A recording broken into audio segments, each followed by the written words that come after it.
Shalom, Kolom. Welcome back to Leviticus, everybody. We will be looking over Leviticus 1:5 today. As you can see, I have separated the verse into three clauses.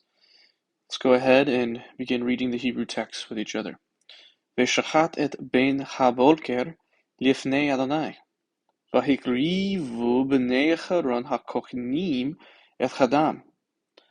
V'zarku et chadam al hamitzbeach saviv asher petakel hel moed.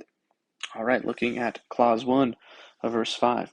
We have our verb, the very beginning, vad shechat, and then notice we have our direct object marker, etz, and then we have really one long phrase. So we have et ben haboker, that's really our direct object right there, ben haboker, and then we have the prepositional phrase attached to it, lifnei Adonai, which we have already seen before. So let's go ahead and translate this. Well, actually, before that, let me parse. We have shechat, and notice it's a call. It's a call because it has the kamatz with the patak. Ve, which continues the sequence of events from the previous clause, katal. Third masculine singular from the word shechat. And this means to slaughter. To slaughter. I'm just going to put to slot. So we already have our verb, subject, verb, direct object, and really here, this is our entire, and then we have the prepositional phrase. So, and he shall slaughter, and again, who is the one doing the slaughtering here? I believe it's probably the person who did the laying on in the hand of the animal and the one who has atonement made for him. The worshiper participates in the sacrifice. And he shall slaughter, let me back up here, and he shall slaughter.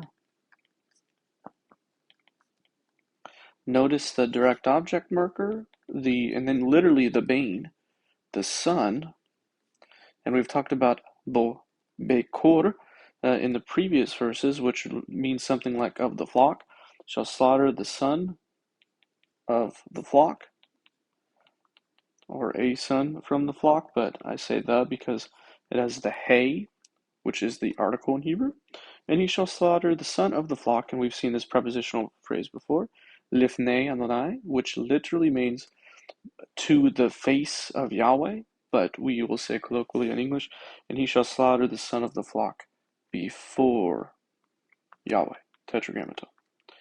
That leads us to the second clause, vahikrivu bnei Acharon achonim et chadam. Notice here, again, we have our verb, vahikrivu. Notice it changes, though, from a third masculine singular that is doing the action to a third masculine plural. And we can see that based on the shurik, the vav with the dagesh, the shurik. And we can ask ourselves, okay, so if we know that this is a hifud, hif, notice again, ve katal, because it continues. The narrative or the instruction, the idea moving forward, third masculine plural because of the shurik, from the word karav, which we've seen already, to bring near. Who is the subject? Well, we can see exactly who the subject is here. Bnei Acharon, the noun masculine plural, their construct. Literally, and the sons of Aaron, notice too, Bnei, the sons of Aaron shall bring. Wait, notice this though. Ha, kohanim.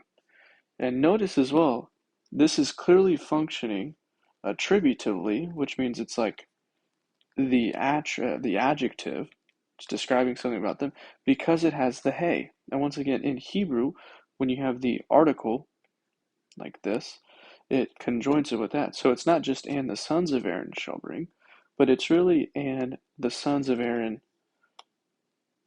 the priests, or the priests, the sons of Aaron, and the priests, And the sons of Aaron, the priests, or that is the priest, shall bring, notice again, so we have our verb, akrivu, our subject, b'nei acharon achkonim, and then we have our trusted direct object marker, etz, and it's telling us what they're bringing, hadam, which we saw earlier, the blood. And the priest shall bring the blood. Then we make it to the third and final clause of the sentence. Vasekuru et ha'adam al hamitzbeach saviv asher patak ohel moed.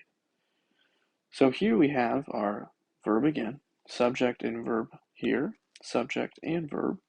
Notice we then have our direct object marker, et ha'adam, and then notice what follows it is a large prepositional phrase, al hamitzbeach saviv patak ohel moed.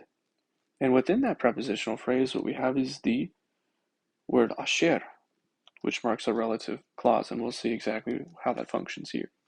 So, and the sons of Aaron the priest shall bring the blood, and they shall, notice here we have a kal vekatal, again, third common plural. I put third masculine plural here for the hakrivu, but it really is a third common plural. And but here, third common plural from the word zarak. So let me change that. It is functioning within the b'nei acharon hakrivu is really functioning in the context of men, but let me change that to be just as correct as possible. From zarak, so going back, vasikuru et hadam, and this means something like to scatter or toss, to throw, something like that. You get the idea.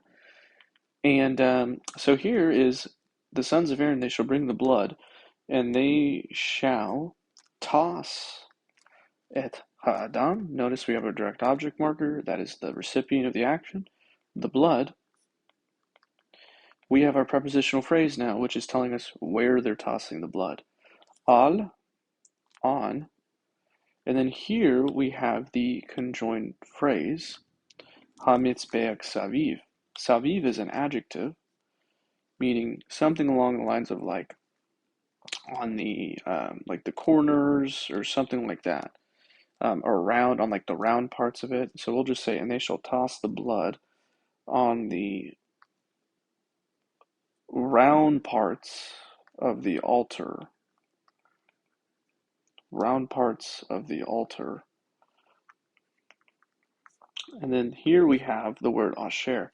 Now asher again is like a direct, or it's it marks like a relative clause of the altar. And so when you see the word asher, this is alerting you that this is what follows is telling you more information about the hamitzbeach saviv. So they shall toss the blood on the round parts of the altar, which, and the which here, the which is referring to the round parts of the altar. They shall toss the blood on the round parts of the altar, which, I'm going to add the word to be, which is at, I actually got to add at as well.